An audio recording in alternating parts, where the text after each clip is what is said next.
Scary Town Stories.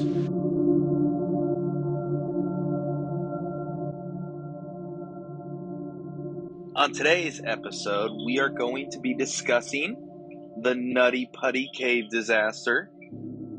This is one of those stories that just will terrify you if you are claustrophobic. Before we begin, if you could please, ever so gently, just go ahead and hit that subscribe and like button, and we can get that over with. Without further ado, the Nutty Putty cave disaster. The year is 2009. It is November 24th, so we are a day before Thanksgiving. John Edward Jones and his family, well, some of his family, decide that it'd be a good bonding activity. It'd be fun to go for an adventure and to go caving in a nearby cave system known as the Nutty Putty Caves. And this is an area just outside of Salt Lake City, Utah. And this cave system was discovered in the 60s. It was known as the Nutty Putty Cave System because of the color of the clay. Right, it kind of looked like that Nutty Putty. All right, kind of that peanut butter type color. And it was known for having these really tight, small corridors and these connected rooms with ceilings that were lower. It was a cave that people knew about because it was visited by thousands each year. And it was believed to be one of those cave systems that was kind of for beginners.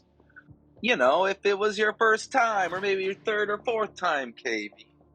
John, his family, and his friends decided to enter the cave, and things were going pretty all right for the first hour. Everyone was having fun and enjoying their time. But that's when John recognized part of the cave system known as the birth canal, which is an area that's really tight and you have to squeeze through and wriggle through, and it's long and narrow, but once you're on the other side, it opens up and you kind of plop out like a birth. John decided to go for it and see if he could squeeze through the birth canal. So he started inching further and further down.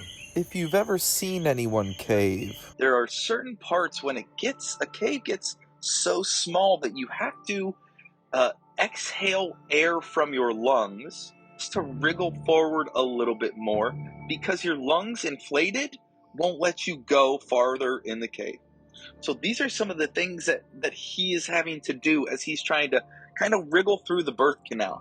Okay, and he gets to an area where it's tight.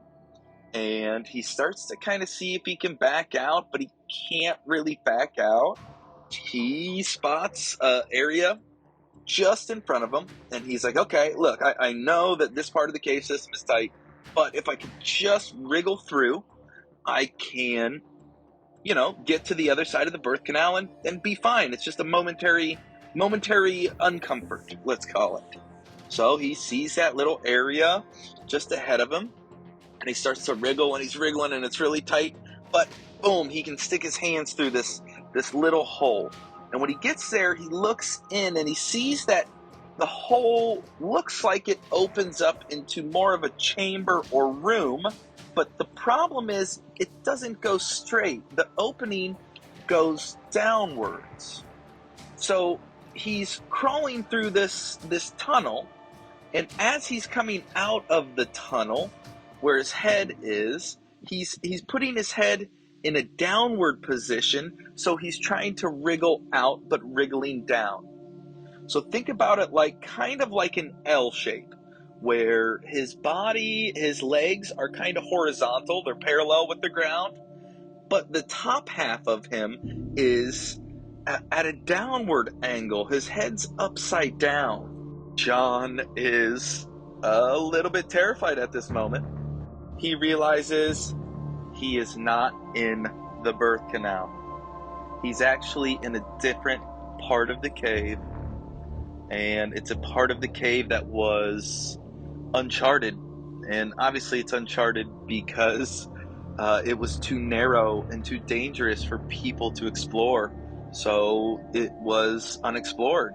And John made the mistake of thinking he was in one part of the cave. He was in another, and he wriggled into a position that he could not get out of. Josh, the brother, realizes, I better go do something really quickly. So he goes and gets one of the family friends. He leaves the family friend with John, and he runs out of the cave to get help. Within a few hours, rescuers are there. Oh, it's about midnight now. Okay, so remember, he got stuck at about 9 p.m. And at midnight is when rescuers show up. So he's been in this position for a long time. Remember, he's half upside down. His head is upside down. His head and upper body are, and he's been in there for 3 hours like that before help even shows up. Once help shows up, they head down and they attempt to free John. And there's a couple problems initially from the rescuer's perspective. The initial problem is it's midnight, right? So it's late. It's dark outside. It's also dark in the cave, obviously. And another problem that's going to become the largest problem is when they get down to John, the rescuers are going to have a really hard time just getting to him. So the major problem is John can only be assisted by one rescuer at a time. The space isn't big enough for more than one person to be there interacting with John at a time. And then last is, again, John has been upside down now for 3 hours. And when people are upside down, that's no good. Okay, it can cause a lot of issues, and eventually it can lead to some bad stuff. The first thing that the rescuers try to do, they attempt to drill some of the rock from around John. So they're drilling out a portion of the rock that's near his hips, and they're hoping that they can dislodge enough rock that he can then wiggle free and get out. Problem is, they're only able to get just a little bit of the rock chipped away.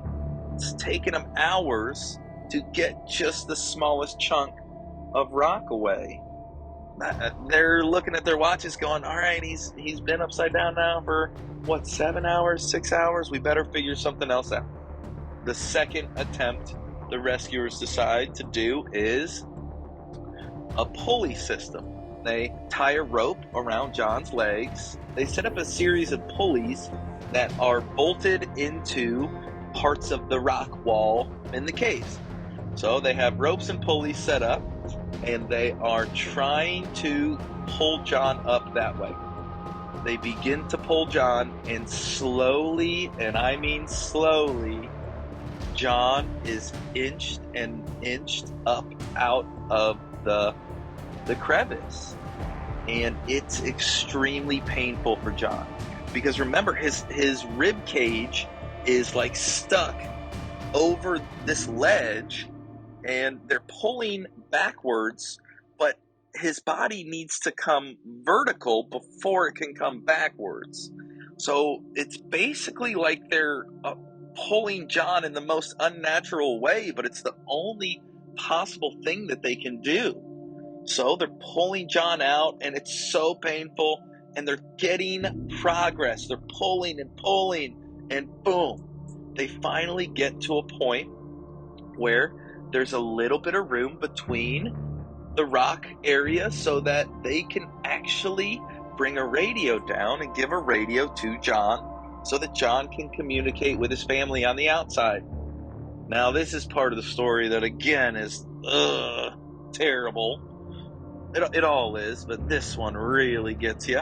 John gets the radio because he needs to talk to his pregnant wife on the outside. His wife is forced to, on a radio, communicate with him on the outside of the cave because obviously she can't get down there. And it's just like, whoa, right? Whoa. But there's still hope. Again, at this point, we're talking about 12, 14 hours have gone by. And they go back to lifting John. So they're lifting him, and again, it's so slow. They get to a point, John is actually high enough that he can kind of turn his head and he can look back, and he looks at the rescuer in the eye, and right as this happens, boom, there's an explosion of rock. Something smashes the rescuer right in the face, and the rescuer is knocked unconscious, and he's stuck. What had happened is one of the pulleys shattered out of the rock. It had pulled free from the rock, broken some rock away, and one of the pieces of equipment swung back and hit the rescuer in the face and knocked the rescuer unconscious. This had devastating effects, obviously, because of the psyche, right? John was almost there. They almost had him. Also, what it then meant for the next hours for both John and the rescuers. Since this rescuer was unconscious and bleeding, they needed to rescue the rescuer and bring that rescuer back up to the surface. And again, that took a long time. They then decide, all right, well, let's throw another rescuer down to see if they can begin work to get John back out. The pulley system worked, so let's set it back up and let's get going. Another rescuer goes down, sets up the pulley system, attempts to loop the rope around John's waist this time, and gets stuck. So the rescuer, while they're trying to attach the rope to John, gets stuck, and then they have to get rescued themselves. So then the rescuer who went down to rescue John is now having to be pulled out and rescued back up to the surface. So now that's been two rescuers that had to get rescued in between the time John had dropped back into position when the pulley system failed. At this point, it's been a long time. It's been over 24 hours. They send a doctor down to check on John's vitals. At midnight on November 25th, John was declared dead. It was a terrible, terrible incident. The cave owner was so furious about this incident and so frustrated that he wanted to actually dynamite it and blow it up. Okay, but he was actually talked into sealing it with a cement plug and putting a plaque to memorialize John. John's body could never be recovered, but the cave essentially has been turned into a memorial for John. The first thing I want to talk about with this story is I don't know about caves. They're pretty scary, and they're very, very underground, and it seems like you could easily get stuck at any moment.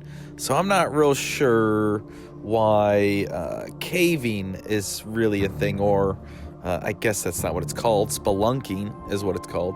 But you won't catch me doing that. Remember to hit that like button and come back to check out what I got coming next.